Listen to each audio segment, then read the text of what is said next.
Choc,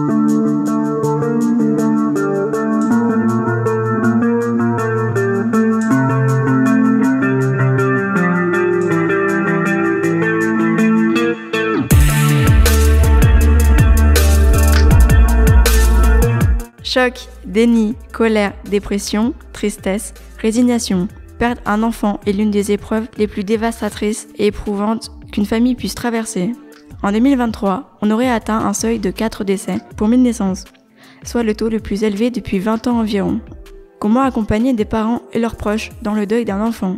Pour tenter de répondre aux questions en lien avec ce sujet, nous recevons Bénédicte, conseillère conjugale et familiale de l'association Le Pas, Sud Bourgogne, centre de santé sexuelle. Bonjour Bénédicte. Bonjour. En tant que conseillère conjugale et familiale, pouvez-vous nous expliquer pourquoi faire le deuil d'un enfant est particulièrement difficile ? Déjà pour commencer, il faut rappeler que la mort, même de vieillesse, c'est de toute façon toujours une perte, la disparition d'un être cher. En soi, le deuil d'un proche, c'est toujours difficile. Ce qui se rajoute un petit peu pour le deuil d'un enfant qui est particulier, c'est que, en quelque sorte, c'est comme si ça inversait un peu la tendance naturelle du cycle de la vie, l'ordre des générations, puisque si on meurt de vieillesse, on est censé d'abord perdre ses propres parents, voir grandir ses enfants, nous vieillir à notre tour. Quand la mort n'est pas causée par la vieillesse, il y a ce côté encore plus brutal, révoltant, et particulièrement donc pour les enfants. Ceci dit, les accidents, la maladie, ça arrive, et c'est toujours une épreuve. Mais comment accepter que ça arrive dans l'enfance, puisque l'enfance, c'est le temps de l'insouciance, de l'innocence, en tout cas c'est comme ça qu'on se le représente, donc il y a un côté encore plus inacceptable. En plus de cela, il y a des choses qui peuvent se rajouter encore. Au poids du deuil, c'est qu'il y a un contexte, comment le décès est arrivé, dans quel contexte.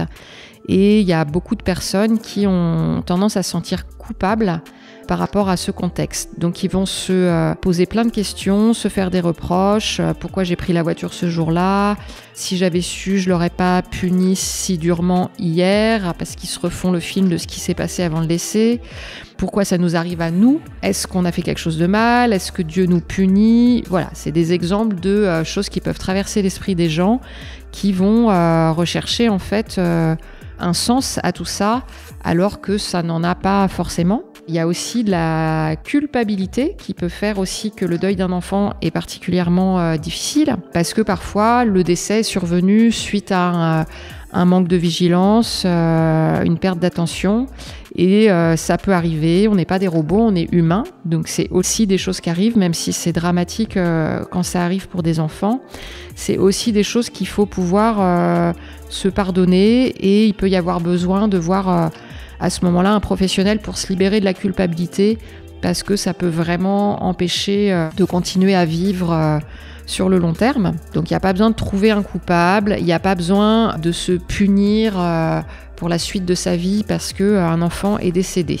Il y a aussi la colère qui peut arriver quand il y a des causes ou pas, parce que parfois se mettre en colère, parfois c'est justifié, parfois c'est pas justifié, mais c'est souvent aussi une réaction qui peut arriver après un deuil, et particulièrement le décès d'un enfant. Et la colère, elle peut être aussi un moyen de résister, de tenir pour pas trop durer dans la dépression, ou ça peut être un moyen aussi de repousser des moments de tristesse qui arriveront en tout cas de toute façon. Il faudra de toute façon du temps pour faire le deuil. Ça peut rester aussi à vie quelque chose de douloureux, une cicatrice qui reste douloureuse pour le décès d'un enfant. Comment aborder la discussion sur la perte d'un enfant avec les jeunes enfants dans la famille ? Avez-vous des conseils à nous donner ? Trouver les mots pour parler de la mort, pour parler d'un décès, donc qui est brutal, qui est inacceptable, c'est plus facile à dire qu'à faire. Ce qui est sûr, c'est qu'il faut trouver un moyen, un juste milieu entre ne rien dire ou trop en dire. Il y a des gens qui vont avoir tendance à ne rien dire ou en dire le moins possible, prendre sur soi à l'extrême. Inversement, il y a d'autres personnes qui vont s'effondrer. Alors c'est normal de s'effondrer, mais sur le long terme, qui vont peut-être un peu trop en dire à l'enfant, un peu trop se confier finalement à l'enfant, ne plus avoir la maîtrise de soi. Donc il faut trouver le juste milieu. L'enfant, il a besoin de comprendre ce qui se passe avec des mots qui soient adaptés à son âge. Si on ne prend pas le temps de discuter avec l'enfant, le problème c'est que les enfants, ils ont tendance à se sentir coupables, voire à se rendre responsables des choses si on ne leur explique pas. C'est vrai pour plein de choses. On sait par exemple que une séparation, un divorce, si les parents n'expliquent pas, l'enfant il peut s'attribuer la faute de la séparation de ses parents. Pour un décès, ça peut aussi arriver que l'enfant va croire que c'est de sa faute, qu'il a peut-être pas fait les choses comme il faut. Il faut trouver les mots. Alors, ce que nous disent par rapport à l'âge de l'enfant, les psychologues, ils nous disent que les enfants, à peu près à partir de l'âge de 6 ans, ils commencent à être capables de se représenter qu'est-ce que c'est que la mort. Ça reste quelque chose qui va évoluer en grandissant, la perception de la mort, le décès, la disparition. Même si l'enfant n'a pas le vocabulaire, même s'il n'est pas en âge de se représenter ce que c'est que la mort, on peut, et il faut quand même lui en parler, on peut mettre des mots parce que on sait que les enfants, ils en ont besoin, même les tout petits, même les bébés. Donc c'est pas évident parce que les enfants, ils vont demander des choses très précises. Par exemple, un enfant, il va demander où est passée la personne disparue, où est-ce qu'elle est. Il est mort, peut-être que ça voudra rien dire pour l'enfant. Il faut essayer de trouver des formulations qui conviennent à un enfant. Donc éviter les métaphores que vont employer les adultes. Il est au ciel, par exemple. C'est une métaphore qui convient pour les adultes. Pour un enfant, le ciel, c'est ce qu'il voit, donc ça va être un peu plus compliqué. Donc il y a des petits livres qui peuvent aider pour trouver les mots. L'adulte peut aussi se faire confiance pour en parler, de dire qu'il n'y a plus de vie dans le corps, que le cœur il ne bat plus, des choses comme ça. Il faut aussi oser exprimer ses propres émotions et accueillir les émotions de l'enfant. Parce qu'un enfant, quand il n'a pas encore les mots, il est capable de voir quand même sur notre visage qu'est-ce qu'il y a comme émotion. Donc c'est là où il faut trouver le juste dosage. L'enfant, il peut voir qu'on a de la peine et c'est important qu'il comprenne qu'il s'est passé quelque chose. Mais il aura besoin aussi après, pour pas lui être trop déprimé, de voir aussi qu'il y a à un moment la vie qui reprend ses droits, que la vie continue malgré la tristesse qui sera là un certain temps, qu'il n'y a pas que ça, quoi. Pour résumer, je dirais qu'il n'y a pas de manière parfaite de faire, parce que l'idéal, en fait, ce qu'on voudrait pour l'enfant, ce que veulent la plupart des adultes, c'est épargner la peine à l'enfant, épargner la souffrance, la tristesse. Et ça va pas être possible. Il faut y aller, il faut mettre des mots, et après se dire qu'on a fait comme on a pu pour le dire aussi, et que l'enfant, il va aussi être capable de poser des questions quand il en aura, selon son âge, selon comment il comprend ce qui se passe. Donc on peut aussi attendre que l'enfant pose des questions s'il est en âge de les poser et répondre tout simplement en toute honnêteté à l'enfant. Parler de cette perte peut faire partie du processus de guérison. Quels sont les différents professionnels à qui l'on peut partager ses sentiments ? Pour ce qui est des sentiments, on peut les partager très largement à tout professionnel, un tant soit peu à l'écoute, le médecin traitant par exemple. Parce que partager ses sentiments, c'est quelque chose de naturel, d'humain, de normal. C'est même plutôt sain de le faire. Par contre, si la personne sent qu'elle a besoin de plus, une écoute, du temps, un accompagnement, là, ça peut être bien de voir un professionnel comme un ou une psychologue. Et il y a la psychologue de la maternité, par exemple, pour le deuil périnatal, qui pourra proposer un accompagnement dans la plupart des maternités. Alors, une conseillère conjugale et familiale peut aussi soutenir et accompagner si le deuil est dans le cadre du couple ou de la famille. Ça fait aussi partie de nos missions, de soutenir les gens. Parfois, il peut y avoir aussi besoin d'aller plus loin. Si après une longue période, le travail de deuil n'a pas vraiment commencé ou n'a pas avancé, il ne faut pas hésiter à consulter aussi un psychiatre pour voir si des médicaments s'avèrent nécessaires, accompagnés par une psychothérapie, s'il y a une dépression qui s'installe sur le long terme. Sachant que après un deuil, c'est normal de se sentir déprimé, c'est normal de faire une dépression. Il faut veiller à ce que ça ne s'installe pas sur le long terme. Et là, pour certaines personnes, il peut y avoir besoin d'aide, d'autant plus si la personne était déjà un peu déprimée ou en dépression avant le deuil. Ça sera peut-être plus compliqué encore de s'en sortir. Donc il ne faut pas hésiter à consulter. Par exemple, il y a des protocoles issus des TCCE, c'est les thérapies cognitives, comportementales et émotionnelles, qui proposent des séances pour sortir de la dépression. Et c'est des séances qui ont eu des résultats scientifiquement prouvés. Si la personne sent qu'elle est traumatisée ou qu'il y a un traumatisme qui a été vraiment associé au deuil, là, il ne faut pas hésiter à consulter des psychothérapeutes qui sont formés pour traiter les traumatismes, comme par exemple les techniques de EMDR, qui sont des techniques éprouvantes, mais qui ont aussi fait leurs preuves pour traiter les traumatismes. Certains parents trouvent du soutien dans des groupes de parole. Quel groupe de soutien pour le deuil pouvez-vous nous conseiller ? Figurez-vous que j'ai dû faire des recherches pour répondre à cette question. J'ai vu sur le JSL de janvier qu'il y avait des cafés deuil qui étaient organisés par une sophrologue et une assistante de vie. On peut trouver l'article sur Internet. Il y a aussi une multitude d'associations qu'on peut trouver sur Internet. J'ai vu qu'il y avait l'association L'Enfant Son Nom, Parents Endeuillés. J'ai vu qu'il y avait la SPAMA aussi, qui donne d'ailleurs aussi beaucoup d'adresses d'autres associations. Voilà, il faut regarder aussi s'il y a des choses près de chez soi. Je pense qu'aussi qu'en tant que parents endeuillés, il ne faut pas hésiter à se lancer eux-mêmes dans l'organisation et l'animation de groupes au niveau local en se ralliant à une association déjà existante et en se faisant connaître aussi des services de santé locaux. Il est important, mais parfois difficile, de continuer à prendre soin de soi pendant le deuil. Quelles sont les ressources et les activités recommandées pour aider les parents et les proches ? Ce qu'on peut recommander de la part des proches et des amis, c'est de garder le contact dans la durée et dans la régularité. Parce que juste après le décès, les gens se manifestent facilement en soutien, petits mots, présence. Mais après, c'est là souvent qu'il y a un grand vide pour les personnes endeuillées parce que les gens prennent leur distance et parfois ne savent plus comment faire pour garder le lien. Quoi dire ou ne pas dire, quel sujet de conversation. Donc souvent, les proches, l'entourage évitent soigneusement de parler de la personne décédée, alors qu'en fait, les personnes endeuillées ont besoin d'en parler. À un moment, ça va être normal, un besoin aussi pour avancer en fait, que ça ne devienne pas un sujet tabou.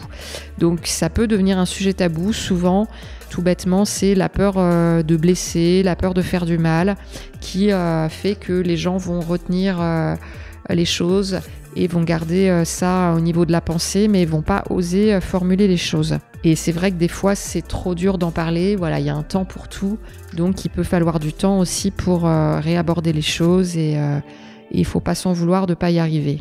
Sauf que c'est nécessaire pour faire son deuil d'arriver à en parler à un moment. Et ce moment-là, peut-être qu'on ne le choisit pas et qu'il est différent pour chaque personne. Donc c'est important aussi de respecter ça. Mais n'empêche que les proches, les amis peuvent aller voir la personne endeuillée, la faire sortir de chez elle, lui faire reprendre goût à la vie, lui passer des petits coups de fil, des petits SMS de soutien, des invitations. Même si c'est pas possible tout de suite et qu'il faut y aller graduellement, il y a un moment peut-être où la personne, il faut aller la chercher. Si elle a plus la force d'accepter les invitations ou de répondre, peut-être qu'il faudra aller un petit peu plus loin. Ce qu'on voit aussi, qui nous aide pas forcément à prendre soin de soi, pour continuer de répondre à la question, c'est que le mot décès, dire une personne est décédée, on voit que c'est quelque chose de difficile dans notre société. Si on regarde au niveau des médias, on voit qu'ils utilisent souvent le terme de personne disparue. Telle personne nous a quittés, telle personne a disparu. Alors qu'une personne disparue, c'est quelqu'un qui disparaît du jour au lendemain sans laisser de traces, sans laisser d'explication, sans qu'on sache la cause de la disparition. Donc on ne sait pas si cette personne est encore vivante, on ne sait pas ce qui lui est arrivé, si la disparition est volontaire ou pas, parce qu'il y a des gens qui font des disparitions volontaires. Donc finalement, le terme de disparition, il n'est pas tant approprié pour un décès. Moi, je pense que par pudeur, on l'emploie quand même, parce que les mots aussi, parfois, sont difficiles à employer. On voit que c'est compliqué pour beaucoup de personnes de mettre les mots. Le deuil peut affecter le sommeil et l'appétit. À quel moment peut-il être nécessaire de consulter un professionnel de santé ? Très bonne question. Effectivement, le deuil peut affecter le sommeil et l'appétit puisque c'est l'effet de la tristesse et que les émotions, elles passent par le corps. À quel moment peut-il être nécessaire de consulter un professionnel de santé ? Moi, en tant que conseillère conjugale et familiale, je ne suis pas professionnelle de santé, mais je dirais que dans le doute, le mieux, c'est de voir par exemple son médecin traitant dans les semaines après le deuil. Si on sent qu'on s'inquiète un peu ou que les autres s'inquiètent pour nous, le médecin traitant, il saura nous poser les bonnes questions. Et puis, c'est vrai qu'après, c'est aussi le bon sens. Si des proches nous disent qu'on a vraiment beaucoup maigri, qu'on n'est plus que l'ombre de nous-mêmes, qu'il faut consulter, c'est le signe qu'on a besoin d'aide. Parfois, il faut savoir se laisser aider. C'est l'entourage qui doit aussi toujours être présent, parfois accompagné de très près, dans le cas où la personne endeuillée se mettrait en danger ou serait plus en capacité de réagir, ce qui peut être le cas vraiment dans la dépression. Demander à la personne endeuillée si elle est d'accord qu'on l'emmène voir un médecin ou un psy et prendre les rendez-vous pour elle si elle n'est pas en état de le faire. La perte d'un enfant peut affecter nos relations avec les autres. Comment faire pour continuer à avoir des liens sociaux pendant cette période, même si on n'en a pas envie ? C'est toute la complexité de l'état de tristesse et de l'état de dépressif. Comment on fait pour trouver la force, la motivation ? Parce que justement, la dépression, c'est une perte de force, de motivation. On n'a plus l'envie. On a déjà parlé un peu tout à l'heure de tout ce qui peut se passer autour d'un décès, s'il y a de la culpabilité, de la colère, des choses comme ça.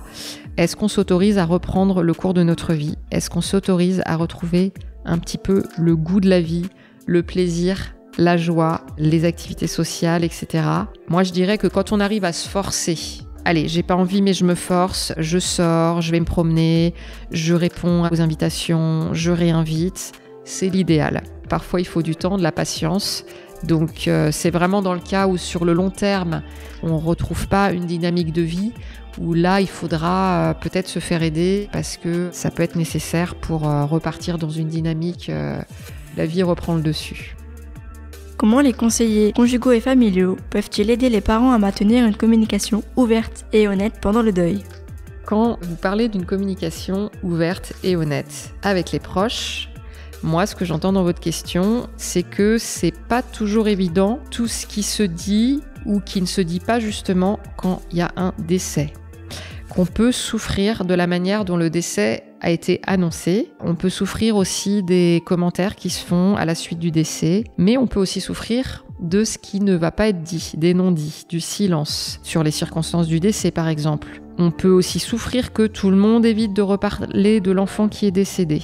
Beaucoup de personnes endeuillées ont besoin de parler de la personne décédée et vraiment dans la famille proche, c'est important que la parole aussi, elle puisse circuler et qu'elle soit pas interdite, que ce soit pas interdit d'en parler. C'est, comme je disais tout à l'heure, la peur de faire souffrir ou c'est trop dur d'en parler qui peut faire qu'on évite d'en parler. Donc là, comment nous, en tant que professionnels, on peut aider ? Quand on va voir un professionnel pour discuter, il y a forcément des choses qui sortent. Ça peut être des émotions, une nouvelle manière de voir ou des prises de conscience. Parfois, les gens ont juste besoin de vider leur sac et c'est tout à fait possible aussi. On est aussi là pour ça. En fait, c'est pas pareil de se confier à un professionnel que de se confier à la famille, les proches, les amis. Parce que nous, en tant que professionnels, on n'a pas de lien affectif, on n'est pas dans votre vie, vous n'êtes pas dans la nôtre. Donc on a une petite distance professionnelle, on n'est pas impliqué dans la situation et on est dans de bonnes conditions pour entendre ce qui a besoin d'être dit et pour aussi poser des questions. Nous, notre manière de travailler, déjà on va chercher à comprendre ce qui se passe et après on va s'adapter aux besoins, aux demandes de chacun et chacune. On peut recevoir les personnes seules ou avec leurs enfants. Tant que toutes les personnes qui sont là sont d'accord d'être là, c'est notre règle de base et après, ça peut vraiment être élargi à la famille. Les gens vont dire des choses qu'ils ont peut-être jamais dit, jamais réussi à dire. Et nous, le fait qu'on sécurise le cadre de la parole, c'est dans le respect, c'est dans la bienveillance. On n'est pas là pour juger. On va aussi beaucoup encourager les gens, justement.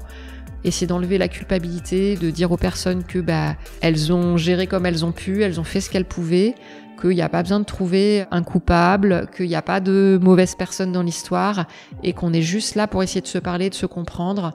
Le fait de s'être déplacé pour parler, de faire la démarche, les gens vont dire des choses, ils savent qu'on est là pour reprendre, il y a une confiance qui s'installe. Et donc, ça va permettre que les choses soient dites, que chacun puisse déposer sa souffrance et après, les personnes vont voir si elles veulent revenir pour un deuxième entretien ou un troisième entretien. Nous, on va s'adapter aussi à leurs demandes. On les rassure aussi sur le processus de deuil, on leur rappelle qu'il faudra du temps, que c'est normal. On reparle un petit peu de comment les choses se sont passées et de ce qu'ils aimeraient dire ou pouvoir entendre un jour aussi sur la personne décédée. Je sais que traverser un deuil est une période difficile qui peut durer longtemps. Comment pouvons-nous trouver des moments de réconfort ? C'est un petit peu ce que je disais tout à l'heure, s'autoriser à revivre, réapprendre à vivre, apprendre des moments de détente, de plaisir, accepter les invitations, faire du sport. Pourquoi pas aussi s'autoriser à se remettre en couple. C'est les choses les plus simples en fait qui sont les plus difficiles, hein. Les choses de la vie, les activités habituelles. Et peut-être même, pourquoi pas, introduire des nouvelles choses. Ça peut aider aussi à passer un cap de, se lancer dans une nouvelle activité, rencontrer des nouvelles personnes, pourquoi pas. Merci à Bénédicte, conseillère conjugale et familiale de l'association Le Pas, Sud Bourgogne, Centre de santé sexuelle, d'avoir répondu à toutes mes questions concernant le deuil d'un enfant. Si vous avez besoin d'aide ou de conseils, n'hésitez pas à contacter le 03 85 39 14 00. Vous pouvez réécouter cette émission sur le site internet de Radio Aléo, radioaléo.fr.